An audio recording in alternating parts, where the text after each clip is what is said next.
Awesome.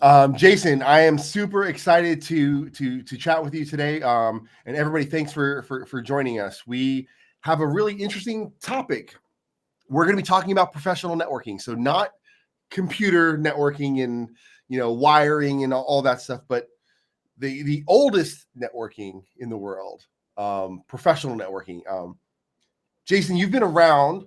What does professional networking mean to you, and how do you think it's changed over, I don't know, the last 5 years you've been in the industry? 5 years in the industry, yeah. 40 years, whatever. Well, for a seller, it's kind of the blood that makes us run, right? In professional networking, and how do you grow and maintain that is drastically changed from when I started, which is a long time ago, to where you now have all the social media presence. You have text messaging, which didn't exist when I started in my career, and the phone, which was the predominant method of reaching out to folks, which is really an old piece of technology that we don't use in networking as much as we do, considering we use all the computer and video conferencing. What it means to me is this is what really is my measurement of what I've done in my career, is how many people can I go back and talk to professionally? Did I treat them right in the times that we did business? While I wish I was perfect, I understand that I'm not, and some of those relationships for various reasons have fallen off. But you got to basically maintain that relationship and those professional networking, especially in the busy world of today. Either through tools that help you manage your time, the social presences, or just going through and reaching out to people on some type of cadence, which is things that I think we should be talking about. Personally, in the last couple of years, I've kind of reclused a little bit back. Post-COVID, I've had some other things going on in my life that have prevented me from reaching out to my professional network. The good thing is I've been reaching out to a lot of folks at the beginning of the year I haven't talked to in years or months. And, that's the good thing about it is if you treat them right, they're always happy to re-engage and catch up and just talk about what's happening in the world. Yeah, it's interesting. I want to like step back into the way machine, into the way back machine, right? And like just think about like how ingrained this is, if you will, in the DNA of us as a species, right? Yes. Like, networking is all about building relationships, and it's not necessarily that it's quid pro quo. It's hey, we're building the relationship, but we're building sense of community, right? Now, back in the day before IT, and so people had to build networks. They would write letters to each other, and they're like, oh, you have your pen pal. You're building that relationship. And then we got the phone, and you could talk to people, and it's a little more dynamic. And even when email was coming around, I there was a lot of discussion around like, hey, nobody's gonna stop writing letters because like letters are so personal. Like, Right. and in the letter you get the handwriting, you get the it feels like they invested it, right? And emails felt cold, if you will. Right. Fast forward, and LOL, like you get a message from somebody and it's like, ha ha, or yo, and that does that count as networking? What do you think? Well, I think if it's relative to a conversation or something that's happening, for sure, right? I mean, just the medium's changed, and it's really damn near real time of when we can communicate with people now. Of where, like you said, you write a letter, it goes out for a week, you might not hear back from them for a month, and then they write you back. Now it's like if you don't get a response in an hour or two, it's like, what did I do wrong? What did I do wrong? And it's funny because I think we're like, as humans, we're driving this with the combination of technology. We're driving this circle of like networking in the past used to be in person. Like I used to have to go down to the place to see you. We might coordinate. I'd send you a letter. Would you like to meet here for lunch in a month? And you're like, yes, I can meet there in a month, right? And you can't blow somebody off if you've been waiting a month. By the way, for all you people who do that. but like you do that, and then we move to, faxes. We have letters and faxes and telephones and email, and now we're going back to more of the video. Like, instead of just an email, hey, I want to feel that personal touch. But what we're really trying to get, I think, is the same connectivity that you get when you're in person. And in-person networking is different than remote correspondence networking, right? Oh, for sure, right? And because you can get in the same room, you can hear, you can sometimes smell, right? It's just you're having that full human experience depending on the conversation and where you're at, and there's the different environments around it because you're now sharing an environment instead of having two environments that are virtual. And there's just a lot of interpersonal communication that we have, like you said at the beginning, as a species that we take for granted via video, of just seeing someone drop their shoulders back, or how inviting they are whenever you come up to meet them. I do believe that we as professionals, we look for these engagements. In security, right? Everybody always goes to the bigger conferences, not because of the conference itself. It's more to see all the people that are associated to that conference at one time in one spot. And generally, if you have these opportunities to meet other folks or get into a bigger crowd, we always end up falling back into the smaller areas of where, we can meet with that individual and have that great side conversation. Yeah, there's this rule, and people don't talk about this a lot. And inherently, I think that we say it, or when it pops up, people are like, "Oh yeah, that makes sense." But it's I had to look it up. It's Albert Mehrabian's influential 7-38-55 rule. And for everyone who doesn't know, and that isn't a body language communication nerd, right? And I'm not saying I am. It's the famous formula. It's Mehrabian's rule. When it comes to communication, 55% of communication is body language, 38% is tone of voice, Mm-hmm. and 7% is spoken words. Okay. Right. So we vacillate, and we're kind of in this interesting situation, I think, post-COVID, particularly, right? Where we couldn't do the in-person things. So you couldn't get the in presence. So we're like, zoom it up. We zoom it up because I still want to be able to see your body language. And everyone knows, I don't think there's much worse than being on a Zoom call where you're the only one on camera. Yeah, it's rough. Right. Because you're like, what are they doing over there? Are they sitting there? I'm like, oh my gosh, can you see this new feature? Here's what I think. And you share this idea, and they're off camera. Are they like, who is this? Are they doing that? Right? Yeah. Do they really want to be here? Do they really want to be? Are they paying attention? Right? What? Yeah. And text message, email, like that's only 7%, right? Right. Well, you hit it up, text message and email, and I think that shifts over to tone, right? And it's very often a spouse, professional friend, family member, just your buddies. The way that you text, and I don't know if I'm the only one that does this, I generally read it in the last voice that I had with the person that I send it to. Right? Yeah.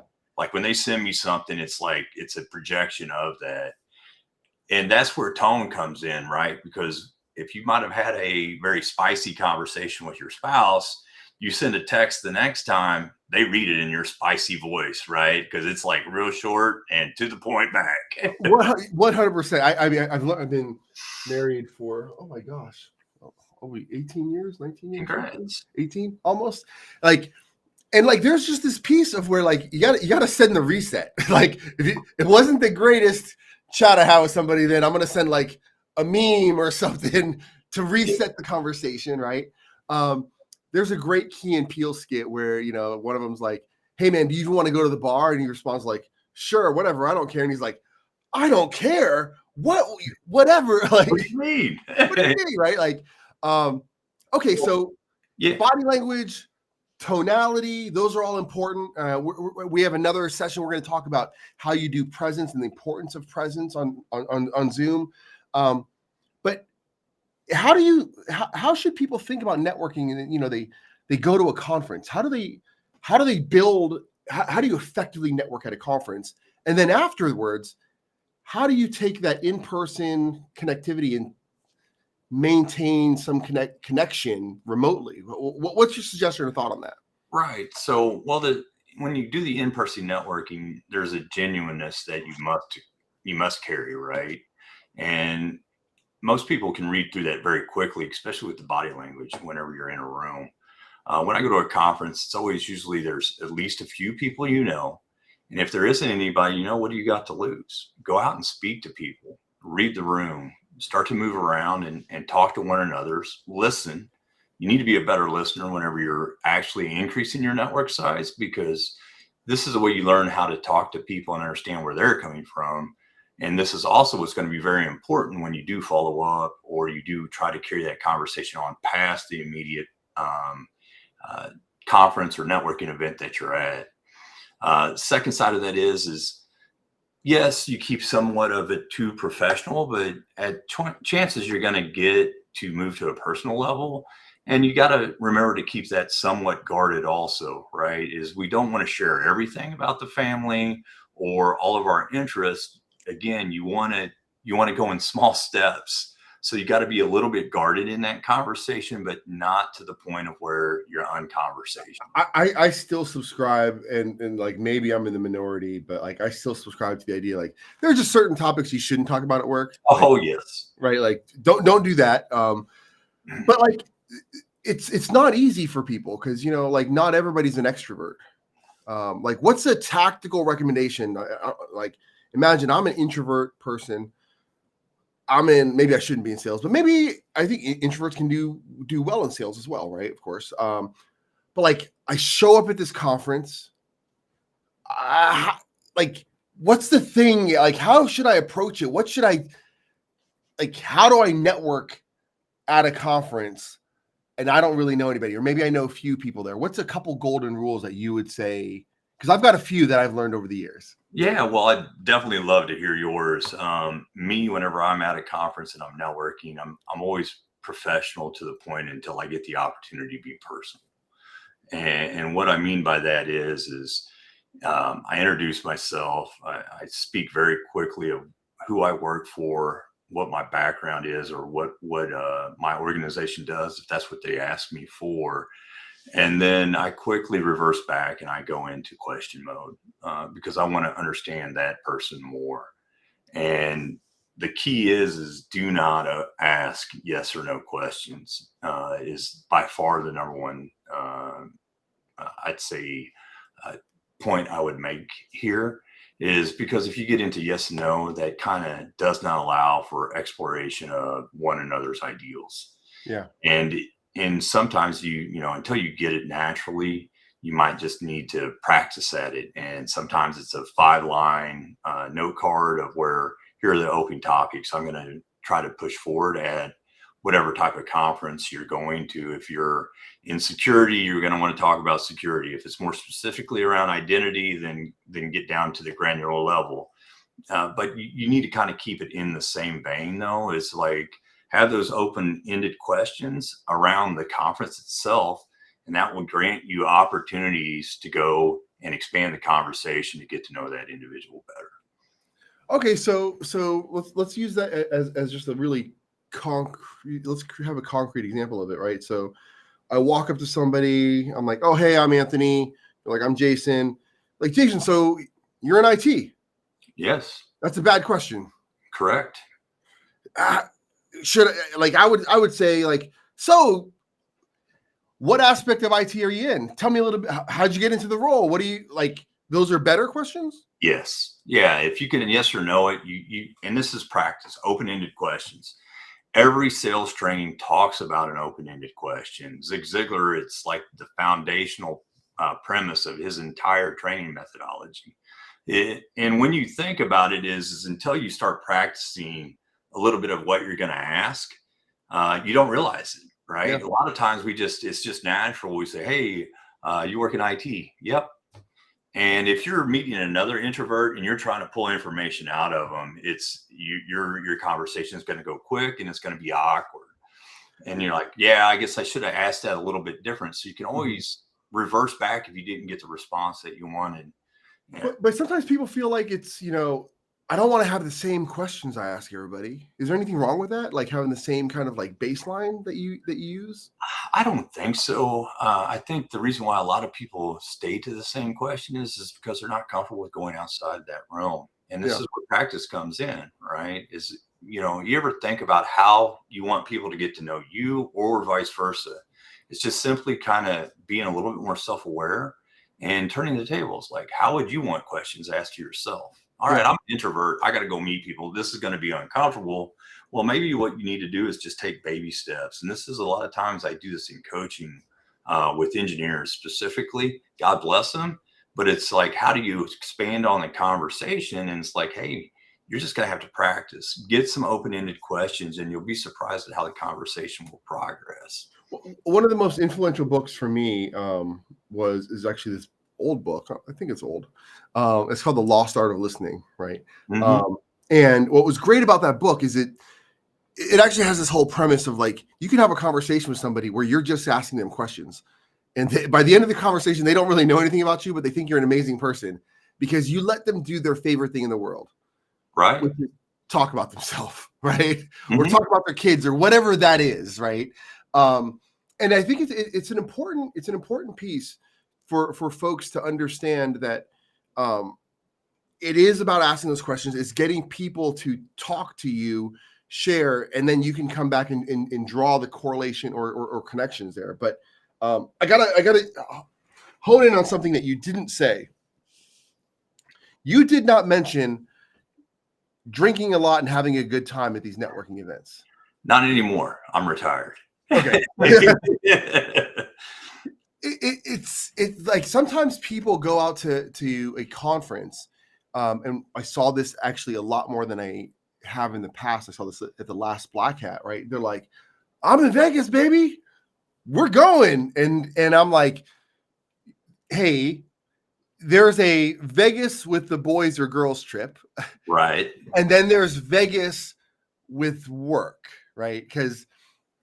And I think it's really, really important for people to draw the distinction of when you go into a conference or a networking event or a setting, you have an objective, right? You don't need to be a jerk about it. Like, I only want to talk to Bob, but it is important to have the landscape of my goal is to meet people in the industry. My goal is to not get Lit. right? Is that a generational thing? Is it you just learn over time? Well, it took me a while to learn it. So I'm no longer drink, right? I used to drink quite extensively early in career, and now I do not. So making that shift of being very social and socially drinking to not getting wasted when you're at these things. Yeah, you need to set goals when you're at a professional networking conference. You need to set parameters of what you're willing to do, and then, if you like to go have a good time and you got friends at the conference, then so be it. But do it later and do it away from the show, because you still have a persona of professionalism that's going to carry around with you. That is such an important piece because I like to view it as, if I'm at a conference or something, I have a goal. I want to meet X number of people in the day, right? And I'm purposely going out to meet X number of people. I think there are ways you tactically do that. People should ask, if you have a friend there, ask them, hey, who's here that I should meet, man? Exactly. Right? If you do that, you set a goal of 5 people you're going to meet, you meet your 5 people. You're achieving the next step of your, relationships and goals and all that stuff. But the drinking piece is really, really important because one wrong thing can actually be catastrophic to the career people have built. And we've seen that. I mean, you've seen that. I've seen that, right? Yeah. And it's just an important piece of networking that I think folks feel like they're missing a little bit. Right? Yeah. And being a sales leader, again, I've made mistakes. I'm the last person to say that I was perfect, right? But I also had to lay out parameters to my team around that. And they're adults, right? I don't need to sit there and police how much you can drink or how much you should drink or should not. I think you just need to be a responsible adult and understand is like, would you act this way in the work environment at the office? Yeah. No, that's a good point. I think you and I probably had a little bit of an advantage though, because we had mentors that would be with us in person. That would be like, "Hey, time for you to move to a club soda, buddy." You're like, "Oh, yeah, okay." yeah. I had that happen later on, but it was probably early. It wasn't as much. And Yeah. the thing is you live and learn, right? You do. I think this is a topic that we can and will need to like go much deeper into, and some of the do's and don'ts. But like to try to keep this like bookended, what's a takeaway that you would based on this conversation, your experience, what's a takeaway that you would have or give to folks as they're thinking about networking? A few things here, right?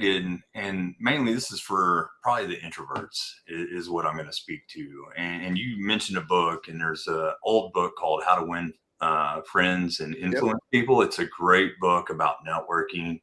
And I think it's extremely important to understand the whole view. The second piece is it takes practice. I do believe in the 5-question card, right? Just to remind yourself, and it's a healthy tool. And the third one is when you do this, set goals like Anthony was speaking to. Is it 5? Is it 10 professional contacts that you want? And by doing that, think of how you're going to get to those contacts. I think the professional friend recommendation is by far the number one way to expand that of who should I meet, because that makes it easier for you and them, and it builds relationships beyond just the individual relationship you have with that person. Yeah, I absolutely. I think my takeaway here would be having some goals, but don't be afraid. Like it feels scary, but just go meet people. And if you do that and you're listening, you're listening to what they're saying, you're going to be able to kind of build that up. So I think that's really the time we have. There's a lot more for us to talk about, and we'll delve and dive into this in the future. But thanks for hopping on, and we'll see everybody later. Thank you very much.